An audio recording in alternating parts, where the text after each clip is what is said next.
Good morning class 8। शुरू करते हैं आज का क्लास। आज हम लोग डिस्कस करेंगे सब टॉपिक सैडलर कमीशंस।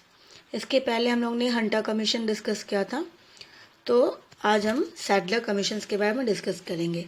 मेनली सारे जो कमीशंस बने गए हैं ड्यूरिंग द ब्रिटिश पीरियड्स, ये सिर्फ और सिर्फ एजुकेटिंग द नेशंस, मतलब एजुकेटिंग करना है, किसे एजुकेट करना है, अपने सिटीजन्स को, इंडियंस को एजुकेट करने के लिए। तो एजुकेशन सिस्टम से रिलेटेड ही जितनी भी कमीशंस फॉर्म हुई थी।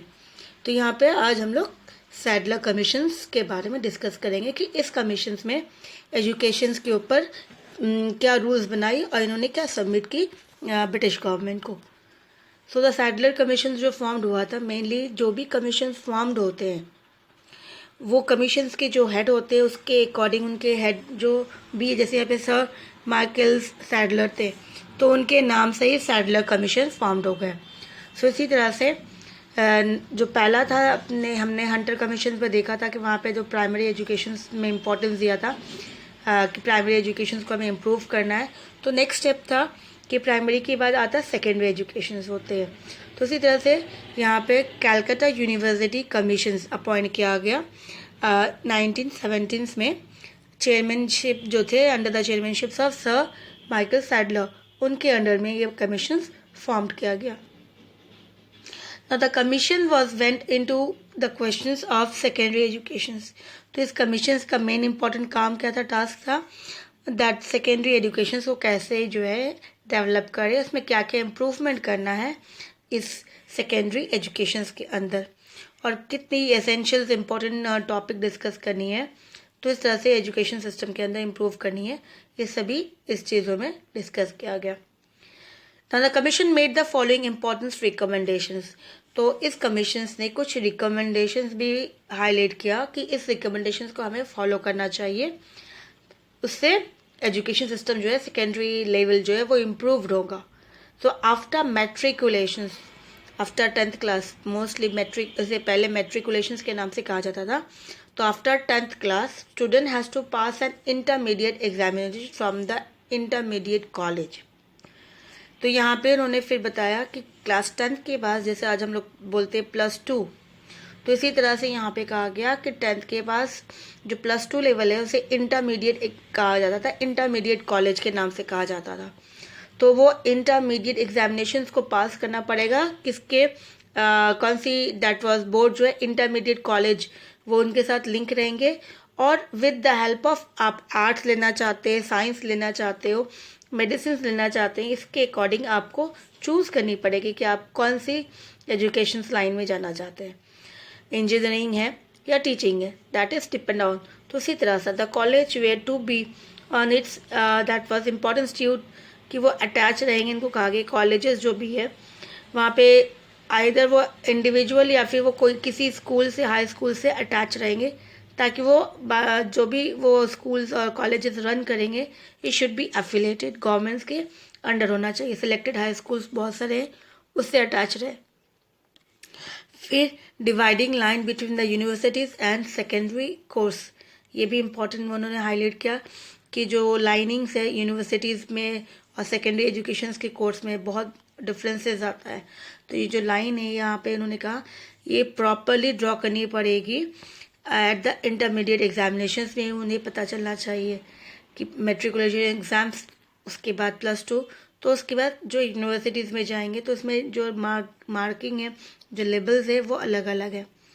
फिर आता है the commission recommended setting up a separate board for education secondary and intermediate schools consisting of the respective of government universities, high schools, intermediate college, interesting with and administrations and control of educations, secondary educations।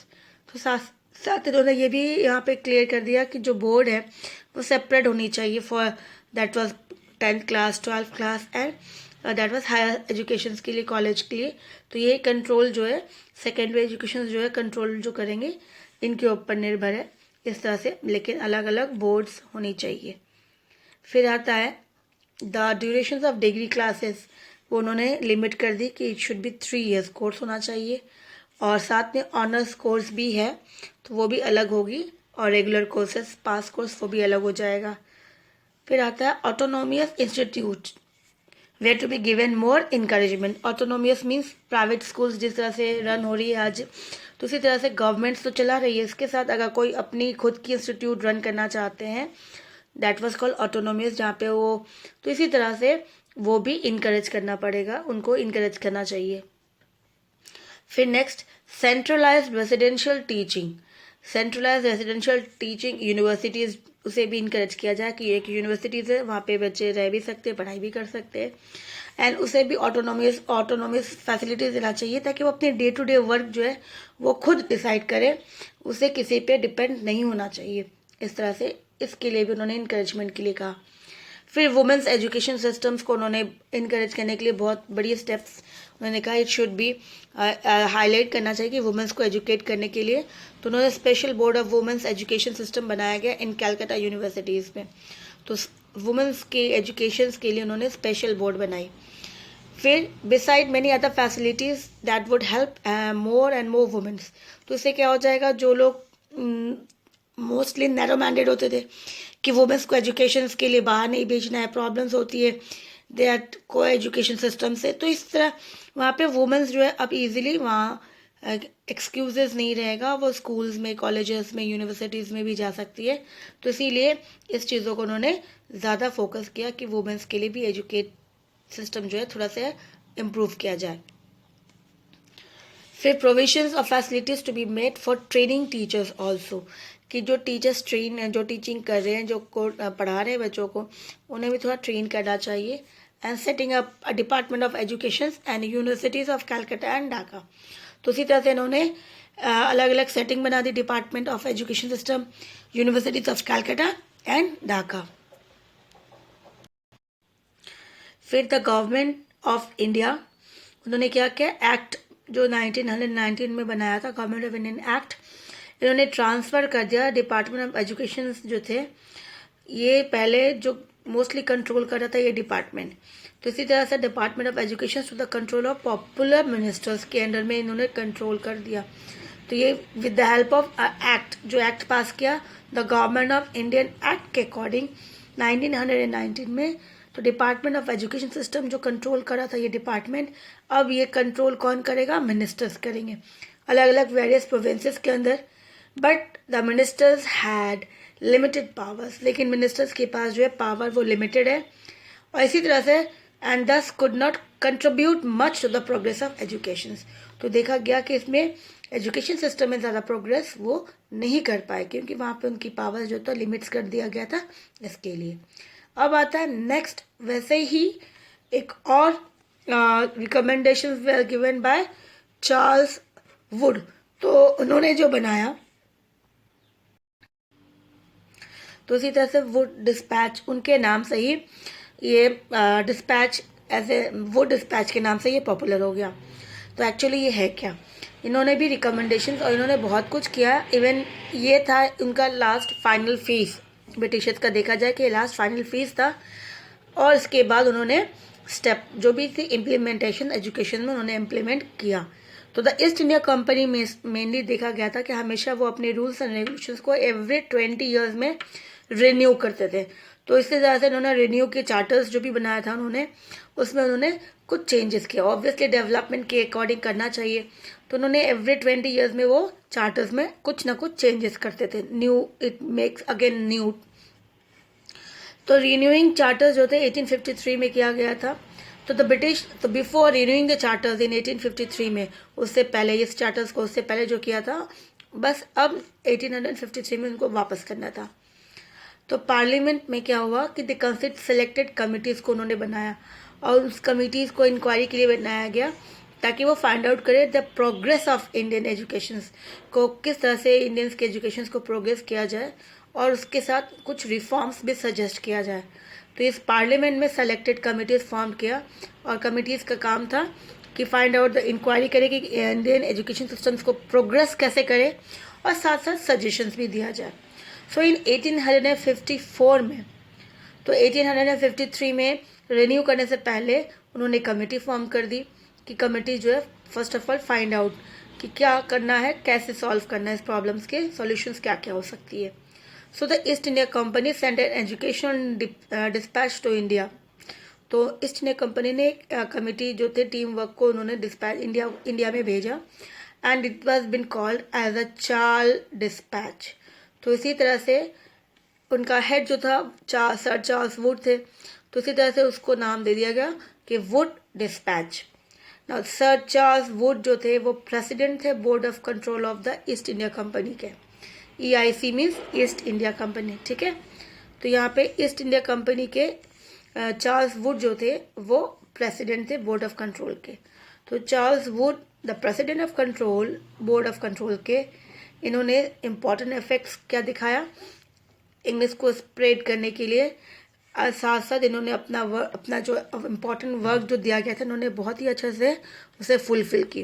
तो he had played important effects के spread किया जाए English education system and साथ साथ उन्होंने females education को भी India में बहुत ज़्यादा दैट वाज स्प्रेड करने की कोशिश की और उन्होंने बहुत अच्छा काम किया था वुमेंस एजुकेशन सिस्टम में भी। सो ही सेंट अ डिस्पैच। उसके बाद उन्होंने एक डिस्पैच जो भी रिकमेंडेशंस उन्होंने सोचा देखा सर्च करने के बाद इंक्वायरी करने के बाद, तो उन्होंने दैट वाज उस समय जो गवर्नर जनरल थे इंडिया में लॉर्ड डलहौजी, उनको उन्होंने dispatch that with the recommendations की जो उनको इंक्वायरी के थ्रू समझ में आया, तो उन्होंने लॉर्ड डलहौजी को डिस्पैच किया। उसमें उन्होंने वुड ने उसमें बहुत कुछ लिखी थी। The wood suggested that primary school must adopt. तो उसमें जो इम्पोर्टेंस चीज़ें थी जो बहुत ही हाईलाइट थी और उनको वो फॉलो करना चाहिए था सबसे पहले। तो उन्होंने सबसे पहले कहा कि प्राइमरी स्कूल जो इंडिया के अंदर है वहाँ पर उन्होंने कहा सबसे कि वहाँ वर्नाकुलर लैंग्वेज होना चाहिए, मीन्स लोकल लैंग्वेज, ठीक है। वर्नाकुलर का मतलब लोकल लैंग्वेज, जो भी भाषा बोल रहे स्टेट लैंग्वेज होती जो भी है वो अपनी भाषा के अकॉर्डिंग ही पढ़ाई करे, प्राइमरी इंपॉर्टेंट है इसलिए वहाँ पे वर्नाकुलर लैंग्वेज को ही रखना चाहिए, इंग्लिश नहीं। फिर हाई उसके बाद प्राइमरी के बाद हाई स्कूल आता है। तो हाई स्कूल में उन्होंने कहा must adopt Anglo vernacular language, means English भी है और साथ में उनका खुद का अपना लैंग्वेज भी है। इस तरह से मिली जुली करके वो मतलब इंट्रोड्यूस करना है इंग्लिश को इस पीरियड में, दैट वाज। तो इसीलिए एंग्लो वर्नाकुलर लैंग्वेज को कहा गया। फिर आता है जब वो कॉलेज में जाते हैं बच्चे, तब वहाँ पे इंग्लिश को मोस्टली यूज़ किया जाएगा और इंग्लिश ही रहेगा मीडियम ऑफ इंस्ट्रक्टर भी फॉर एजुकेशंस। तो इसी तरह से इन्होंने ये सारी चीज़ें को हाईलाइट किया। तो ये उन्होंने मोस्टली कोशिश की थी बच्चों की प्रॉब्लम्स को समझने के बाद उन्होंने कहा कि प्राइमरी में वर्नाकुलर लैंग्वेज होना चाहिए, हाई स्कूल्स में जैसे जाते हैं तो एंग्लो वर्नाकुलर होना चाहिए, इंग्लिश इंट्रोड्यूस किया जाएगा और कॉलेज में जाते ही मोस्टली इंग्लिश रहेगा, medium of instructions totally English रहेगा। फिर आता vocational and women education was also stress upon. तो इन्होंने वुमेन्स एजुकेशन के ऊपर भी प्रेशराइज किया कि वुमेन्स को एजुकेट करना बहुत ज़रूरी है। तो इसी तरह से उन्होंने इसके ऊपर भी काम की। One of the most favourable step taken by East India Company was to create English classes among Indian people to be used as workforce in company administrations। तो ये एजुकेशन सिस्टम के साथ साथ जो भी सिस्टम चल रहा था उन्होंने एक और चीज़ें ज़्यादा हाईलाइट किया, उसमें प्रेशराइज किया कि एक इंग्लिश क्लास भी अडॉप्ट होनी चाहिए और वो भी रन करना चाहिए उसके साथ साथ, ताकि उसे बाकी जो है ईस्ट इंडिया कंपनी को एक वर्क फोर्स मिलेगा जो मोस्टली ही the person the students are able to read and write the English language, ताकि उनके लिए जो वर्क करेंगे काम कर सकेंगे। तो इसीलिए इन्होंने इसके लिए फोकस किया कि English there must be one English class also. The British has done their best development. तो देखा गया ब्रिटिश ने अपने डेवलपमेंट में बहुत कोशिश की और during this phase as it was the final phase, क्योंकि ये कहा गया था लास्ट फेज है, इसके बाद उन्होंने इम्प्लीमेंट किया। क्योंकि अभी हम लोग ने मोस्टली सभी कमीशंस पढ़ रहे थे, हंटर कमीशन, सैडलर कमीशंस। तो इस तरह से ये जो कमीशंस की ये तो लास्ट था जहाँ पे अब इनको इम्प्लीमेंट करना था। सोशल रिफॉर्म साथ साथ एजुकेशन कहा गया, एजुकेशन जो था ये भी उनका एक लास्ट सोशल रिफॉर्म्स था कि इंडियंस को इन्होंने बहुत कुछ रिफॉर्म्स करने की कोशिश की, सुधार किया, तो एजुकेशंस में भी इनको सुधारना है इसी तरह से। After this period their policies tended to become reactionaries. इसके बाद जो भी पॉलिसीज़ उन्होंने बनाई थी उसका रिजल्ट दिखने को सामने आना शुरू हुआ। तो अब ये जो डिस्पैच इन्होंने बनाया था जिन्होंने अपनी जो भी रिकमेंडेशंस एंड हाईलाइट करके, तो उन्होंने किसको भेजा था? लॉर्ड डलहौसी को। तो इस तरह से वुड डिस्पैच के नाम से पॉपुलर हुआ। Even it is called as a Magna Carta of English education in India also. So it be called as Wood Dispatch either, or it been called as the Magna Carta of English educations in India. It came in July 1854 when Sir Charles Wood was the president of India, president of the board of control of East India Company. तो ये formed हुआ और इसी तरह से ये हुआ कब? 1854 में, जब चार्ल्स वुड इंडिया में आए थे. तो साथ साथ वापस से इनकी रिकमेंडेशंस जो थी, इन्होंने वापस जो अपने हमने डिस्कस किया था उसको वापस हाईलाइट करके रिकमेंडेशन उन्होंने सबसे पहले रखा कि English educations will increase more character in educations. जो इंडियंस में इंक्रीज होगी तो इंडियंस की माइंड जो है थोड़ी डेवलप उनके लिए इम्पॉर्टेंट हो जाएगा एंड इन इंडियंस माइंड्स के अंदर. तो इसके लिए इंग्लिश एजुकेशन विल डेवलप्ड. तो इससे क्या हो जाएगा? ईस्ट इंडिया कंपनी को फ़ायदा हो जाएगा. उनको वर्किंग जो पॉपुलेशन इनमें से मिलेगा, एजुकेशन पॉपुलेशंस, तो उनके लिए वो as a civil servant work कर सकते हैं एंड जिसे वो ट्रस्ट कर सकते हैं. फिर second, educating department was to be set up in every provinces. Means education जो भी डिपार्टमेंट है, बोर्ड +2 कॉलेजेस, तो वो हर स्टेट में होना चाहिए वो डिपार्टमेंट. तीसरा, यूनिवर्सिटीज़ और the models of the London universities. तो जो यूनिवर्सिटीज़ वो डेवलप करेंगे वो उनका मॉडल लंदन में जो यूनिवर्सिटीज़ है सेम होना चाहिए. वैसी big cities such as Mumbai, Calcutta and Madras, वहाँ पर सेम ऐसा ही फॉलो होना चाहिए. Now at last one government schools should be open in every districts. साथ साथ एक गवर्नमेंट स्कूल तो हर डिस्ट्रिक्ट में होना चाहिए. इसके साथ प्राइवेट स्कूल्स को भी एफिलिएशन मिलना चाहिए और उनको गवर्नमेंट के थ्रू कुछ ऐड मीन्स उनको असिस्टेंट में मिलना चाहिए. कुछ भी ऐड गवर्नमेंट प्रोवाइड करे ताकि वो उनको इनकरेज के लिए ताकि वो अपना प्राइवेट स्कूल्स में फोकस करें. फिर Indian native should be given training in the mother tongues also. जो इंडियंस पीपल्स है, जो इंडियंस नागरिक है, उनको भी अपनी मदर लैंग्वेज में ट्रेनिंग मिलना चाहिए. Provisions was made for systematic method, कि जो भी मेथड है प्रोविजंस बनाया गया उसमें सिस्टमेटिक होना चाहिए कि प्राइमरी लेवल से यूनिवर्सिटी लेवल तक किस तरह से मूव करेंगे. Then government should always support education for womens. Governments जो है हमेशा आगे आएगी वुमेन्स की एजुकेशन सिस्टम्स को बढ़ाने के लिए. The medium of instruction at the primary level was to be vernacular, कि जो प्राइमरी लेवल्स में एजुकेशन होगा वर्नाकुलर लैंग्वेज होगा, लोकल लैंग्वेज होगा एंड हायर लेवल में इंग्लिश को इंट्रोड्यूस किया जाएगा. After Wood dispatch several measures were taken by the East India companies. तो वुड ने जब इसको डिस्पैच किया तो इसके बाद ईस्ट इंडिया कंपनी बहुत कुछ उसमें मेजर्स जो थी उन्होंने स्टेप लिया. Setting up new institution like university of Calcutta, university of Bombay and Madras. तो इसके बाद जब उन्होंने चार्ल्स वुड ने डिस्पैच जब सेंड किया तो उनके डिस्पैच के बाद ईस्ट इंडिया कंपनी ने यूनिवर्सिटी ऑफ कैलकाटा फॉर्म किया, Bombay and Madras in 1857, as well as university of the Punjab 1882 and the university of Allahabad 1887 में इन्होंने फॉर्म किया. फिर प्रमोशन ऑफ इंग्लिश एजुकेशन को भी उन्होंने बहुत ज़्यादा फोकस किया. अब हम जो नेक्स्ट टॉपिक डिस्कस करेंगे that was the flaws in education under the Britishers. That was flaws means इसकी जो इफेक्ट्स थी दैट वाज नॉट वेल, वो not went well. That was we can say negative और not went well. We can say not went well. ये सही नहीं गया. जो सोचा था एजुकेशन को लेके कि अच्छी से चलेगी तो उसका जो इतना ज़्यादा रिजल्ट जो था हम हिंदी में बोल सकते प्रभाव नहीं दे पाया ज़्यादा.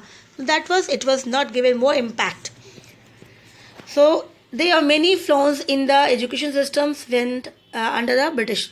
तो क्या क्या फ्लॉज थी, क्या क्या कमी रह गई, जिसको हम लोग हिंदी में कमी भी बोल सकते हैं, कमी रह गई. So the growth of education was not uniforms at all level. इन्होंने इतना कोशिश करने पर कि एजुकेशन ग्रोथ को जो था वो यूनिफॉर्मली नहीं कर पाए. जैसे प्राइमरी लेवल हो गया, फिर हायर सेकेंडरी आता है, सेकेंडरी दैट वाज एस कर देते हैं इसको, ठीक है ना, सेकेंडरी. फिर सेकेंडरी के बाद हायर सेकेंडरी आ जाता है. तो यहाँ पे जो लेवल वाइज चलना चाहिए था, स्टेप वाइज स्टेप्स, वो नहीं चल पाया, उसे वो ज़्यादा सेम वैसा नहीं कर पाए, यूनिफॉर्मली सभी को एक साथ लेके आगे नहीं बढ़ा पाए। Primary school suffer because of the lack of fund. Primary schools में इतना ज़्यादा देखने को नहीं, क्यों? बिकॉज वहाँ पे फंड प्रोवाइड ज़्यादा नहीं कर पाए हैं गवर्नमेंट्स इसके लिए। तीसरा, the government believe that by educating a few Indians from the upper and middle class, the government was actually paving way for the masses, as these educated Indians were expected to impact educations or impart educations to the masses. This was a downward filtration theory. तो इनका मानना था, Britishers को क्या लगा कि हम लोग जो है सभी इंडियंस को एजुकेट नहीं कर रहे हैं, हम लोग मेनली देखा जाए अपर क्लासेस को और मिडिल क्लासेस को एजुकेट करेंगे। तो ये जो लोग हैं जो एजुकेट हो गए upper class and middle class, ये एक्चुअली क्या करेगी, इसके थ्रू ही जो है वो मासेस को वो लोग पढ़ेंगे तो वो बाकियों को भी वो पढ़ाएंगे। तो ये लोग क्या करेंगे, बाकी जो है अपने नॉलेज को इम्पार्ट करेंगे बाकी किसे, मासेस को। इसी सोच के थ्रू पे सिर्फ इन्होंने फोकस किया इन 2 क्लासेस के ऊपर, और इसी के कारण कहा जाता है ये जो थ्योरी बनाई थी ये ज़्यादा अच्छी नहीं हुई, तो इसलिए डाउनवर्ड नीचे की तरफ चली गई। The British did not pay any attention to the education of women or promoting higher educations or in science and technology. तो जिस तरह से चार्ल्स वुड ने बार बार उनमें हाईलाइट किया था कि we should give more education system to womens, उन्होंने सिर्फ कहा था, यहाँ पे ब्रिटिशर्स ने उसमें मेजर्स नहीं लिया कोई भी, क्योंकि उनमें इन्होंने अटेंशन ही नहीं दिया वुमेन्स एजुकेशन के ऊपर, उनको प्रमोट करने के लिए, और ना ही उन्होंने साइंस एंड टेक्नोलॉजी पर ही ध्यान दिया।